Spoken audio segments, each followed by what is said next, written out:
अस्सलाम वालेकुम नाज़रीन, आज एक क्वेश्चन आया था कि राहन, मुर्तहन और उनके हकूक जो है ना वो क्या होते हैं और रहन क्या होता है।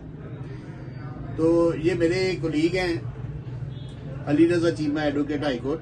ये बहुत ज़्यादा जो है ना काबिल हैं और इस फील्ड में जो है ना इनका काफ़ी तजर्बा है। जो लैंड रेवेन्यू है ना उसको ये उसकी ज़ेर ज़बर को यानी कि इतना अच्छे तरीके से जानते हैं कि कोई दूसरा शख्स मैं नहीं समझता कि इस काबिल होगा। तो आज इनसे जो है ना ये सारा कुछ पूछते हैं और इनसी खिदमत हासिल करते हैं ताकि सबको जो है ना वो अच्छी इन्फॉर्मेशन मिले। जी चीमा साहब आवाम नूं दसने वे कि राहन जो है ना राहन वो कौन है ते मुर्तहन कौन है ते रहन की होता है। बहुत शुक्रिया आप साहब। सबसे पहले तो आपने कुछ ज्यादा ही तारुफ करा दिया है नाजरीन को।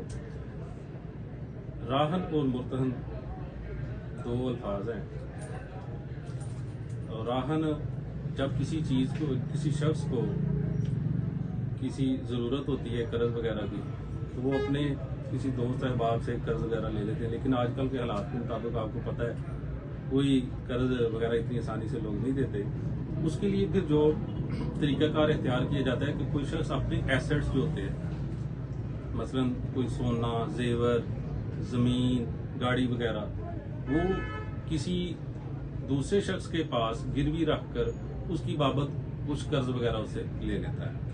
तो वो जो कर्ज लेता है कोई चीज गिरवी रखने के बाद, उसको हम राहन कहते हैं। इसी तरह वो दूसरा बंदा है जो किसी चीज को गिरवी अपने पास रखकर कुछ कर्ज या रकम वगैरह उसको दे रहा है, उसको हम मुर्तहन कहते हैं। तो ये कॉन्सेप्ट है राहन और मुर्तहन। तो ये कोई जिस वक्त कोई ये दोनों आपस में कोई ट्रांजैक्शन करते हैं तो उस वक्त कोई इसका कोई डॉक्यूमेंट भी बनता है, कोई रजिस्ट्रेशन होती है, कोई उसका कोई तरीकाकार कोई। जी बिल्कुल, इसमें एक तहरीरी माहिदा लिखा जाता है जिसके अंदर दोनों जो पार्टीज हैं, जो फ्रीकैन है, उनकी सारी डिटेल होती है। जो रकम ली गई है उसकी तफसील होती है, जो प्रॉपर्टी या जो एसेट्स वो अपने गिरवी रखे उसकी तफसील होती है। इसी तरह फिर उसमें मुआदे की मुद्दत को मुतय्यन किया जाता है कि कितनी देर का ये मुआदा है। ठीक है, फिर फरोख्त या जब्त करने की शराइत भी उसमें हम रख सकते हैं कि अगर उसने जब कोई वापस लेना है तो टाइम के बाद अपनी रकम वापस लेनी है तो उस पर उसने कुछ प्रॉफिट लेना है या नहीं लेना। इसी तरह फिर जब उसकी एग्रीमेंट की जो कंप्लीशन है वो फ्रीकैन और गवाहान के दस्तखत से होती है। इस तरह फिर ये प्रॉपर जो है ना पूरा माहिदा लिखा जाता है और लिखने के बाद फिर उसको रजिस्टर भी करवाया जाता है, जो कि मेरे ख्याल में 1% उसकी जो है कॉस्ट लगती है और ये माहिदा फीस वगैरह रजिस्टर हो जाता है। और ये मेरे ख्याल में ये करवाना भी चाहिए, रजिस्टर करवाना चाहिए। इससे ये एक जो डॉक्यूमेंट है ये वैलिड और फिर इससे ज्यादा राइट्स और ऑब्लिगेशन ज्यादा क्रिएट हो जाती हैं और ज्यादा ये एक अच्छा जो डॉक्यूमेंट है वो बन जाता है। अच्छा, इसमें एक दो सवाल जो जनरल से जो ज़हन में आते हैं कि जो राहन है वो उसने तो अपनी जमीन जो है प्रॉपर्टी वो मुर्तहन को दे दी, वो वाले कर दिए और पैसे ले लिए। अब वो मुआहदा कर दिया, अगर सपोज के 3 साल का कर दिया, वो 3 साल से पहले भी उसको खत्म करवा सकता है और जमीन वापस ले सकता है या 3 साल पूरे ही करने होंगे। देखिए, ये जिस तरह के मैंने पहले बताया कि तहरीरी मुआहदा लिखा जाता है। जब तहरीरी मुआहदा लिखा जाता है तो उसके अंदर ये चीजें मेंशन कर ली जाती है। अगर तो उसने मेंशन कर लिया कि जी मैं वक्त से पहले अगर मैं इस रकम का बंदोबस्त कर लेता हूँ तो मुझे जो है ना फिर अपनी जो मेरे एसेट्स हैं वो मुझे वापस कर दिए जाएं, तो फिर हो सकता है।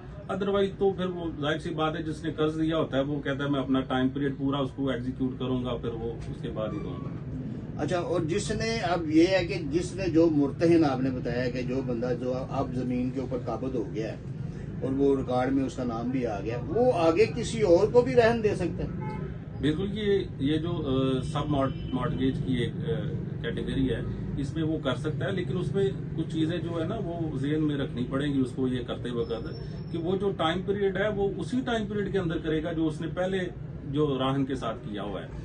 आगे वो खुद राहन बन जाएगा, लेकिन वो जब उसी वक्त दौरानिये के अंदर ही उसको करेगा, उससे ज्यादा वो नहीं कर सकता। फॉर एग्जाम्पल कि अगर पहले राहन के साथ उसने जो वायदा किया वो 1 साल का है, लेकिन अब वो जो नेक्स्ट उसको सब मॉर्टगेज कर रहा है तो फिर वो अगर उसने 6 माह उसको यूटिलाइज कर लिया हुआ उस पीरियड को, तो फिर आगे वो 6 माह ही कर सकता है, उससे ज्यादा नहीं कर सकता।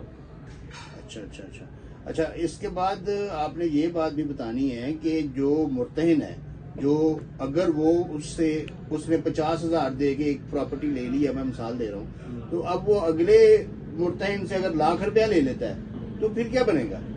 پھر وہ جو پچھلا جو اصل مالک ہے اس کا کیا بنے گا؟ وہ ₹1,00,000 پے کرے گا یا وہ 50,000 ہی دے گا؟ دیکھیے جی، یہ جو اب آگے مرتہن بن رہا ہے، یہ اس کی بھی کچھ ذمہ داری بنتی ہے کہ وہ چیک کرے کہ میں کس طرح اس چیز کو ایگزیکیوٹ کرنے جا رہا ہوں۔ وہ پہلے چیک کرے گا پچھلا ایگریمنٹ جو ہے ان کا تحریری معاہدہ لکھا ہوا ہے، اس کو چیک کرنا چاہیے کہ اس نے کتنے میں کیا ہے۔ اگر اس سے زیادہ کرتا ہے تو وہ اس کا لاس ہوگا، وہ کر بھی نہیں سکتا پہلے تو، ٹھیک ہے۔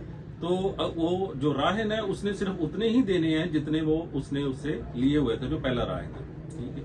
اس سے زیادہ وہ نہیں کر سکتا، میرے خیال میں اس کو نہیں کرنا چاہیے۔ یعنی کہ وہ اگر وہ درمیان والا جو مڈل مین رہ گیا، جو پہلا مرتہن تھا، وہ اگر بھاگ جاتا ہے یا غائب ہو جاتا ہے زیادہ پیسے لے کے، تو پھر یہ جو راہن ہے، جو اصل مالک ہے، وہ اس کے پاس کیا ریمیڈی ہے؟ وہ کیا کرے گا؟ پھر وہ کدھر جائے گا؟ دیکھیے جی، جب یہ ڈاکومنٹ رجسٹر ہو گیا ہے تو پھر اس کے جو راہن ہے وہ بذریعہ کورٹ جا کے اس کو اپنے مسئلے کو حل کر سکتا ہے، اور جتنی اس نے پیمنٹ لی ہوئی ہے اتنی وہ سبمٹ کروا کے اس کو اپنا ریلیز کروا سکتا ہے۔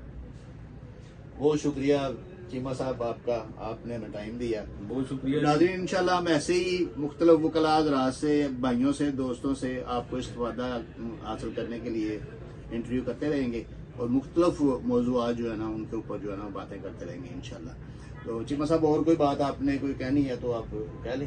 میں جی یہاں پہ اپنا تھوڑا سا پوائنٹ آف ویو انکلوڈ کرنا چاہوں گا کہ جناب آپ صاحب بہت اچھا کام کر رہے ہیں، اس سے بہت زیادہ لوگوں کو اویئرنیس پیدا ہو رہی ہے، ٹھیک ہے۔ لوگوں کو اپنے مسائل جو وہ گھروں میں لے کے بیٹھے رہے ہیں، جن کو نہیں پتا کہ اگر اس طرح کا کوئی مسئلہ درپیش آ جائے تو اس کا سلوشن کیا ہے، تو آپ صاحب یہ جو ہے ان کو جس طرح کے کہہ رہے ہیں نا، گھر کی دہلیز پر ان کو اس کی یہ انفارمیشن پہنچا رہے ہیں، تو یہ ایک صدقہ جاریہ بھی ہے ماشاءاللہ۔ اللہ تعالیٰ آپ کو اس میں مزید برکتیں اور عزتیں عطا کرے، اور لوگوں کے لیے مزید آسانیاں پیدا کرنے کی توفیق عطا فرمائے۔ بہت شکریہ، بہت شکریہ چیمہ صاحب۔